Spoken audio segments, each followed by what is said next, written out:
Today, the club we're going to learn about is Rijeka. This club's from the Adriatic coast, as far north as you get, pretty much, in Croatia. You kind of call them the third biggest club in Croatia, behind Dinamo Zagreb and Hajduk Split.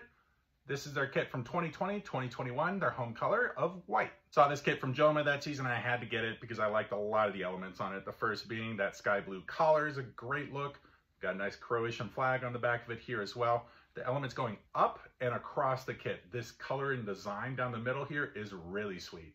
The club have a very nice stadium. It's called the Stadion Rujevica. It's right along the sea in the Adriatic. You can pretty much see the sea from the stadium as far as I can see.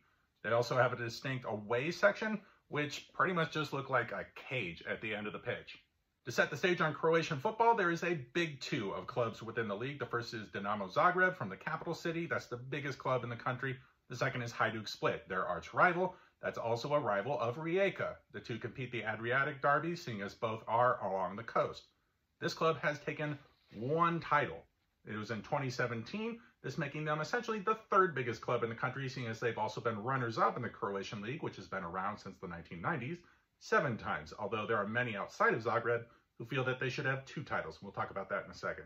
Where Rijeka really bite into silverware success in this country, where the league is dominated by that capital club and Hajduk Split, is in the cup competition. They've won the Croatian Cup 6 different times, including back-to-back in 2019 and 2020, which was a very good section of time for the club. Stepping back further from Croatian independence into the Yugoslavia era, this club played primarily in the 2nd division at that time within the larger country. That's called the 2nd League. They won it 6 different times and won the cup in the country 2 different times, making them decently successful. They also won a continental title. It's a regional one, 1978. They won the Balkans Cup. That's a defunct competition now, but at the time, it was competed just by countries within the Balkans.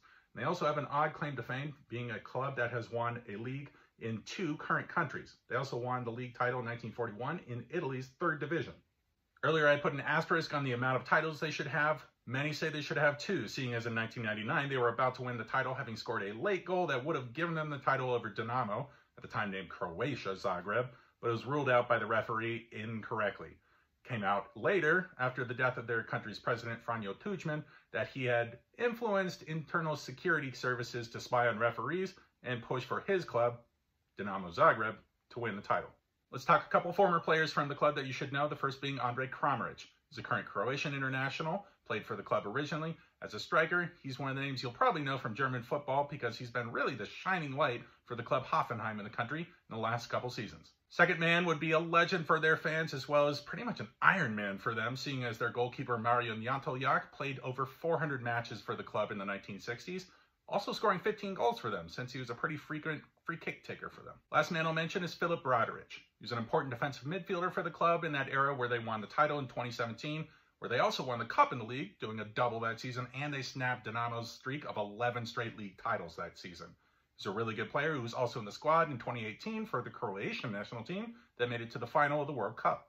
Into their current squad, I'm going to focus on 3 players I expect are about to get called up to their Croatian national team. The first being the most important player in the club this season, being Toni Fruk. He's an attacking midfielder for the club, the creative spark for them, having already notched out more than 10 assists for the club, an important young talent for them and for Croatia.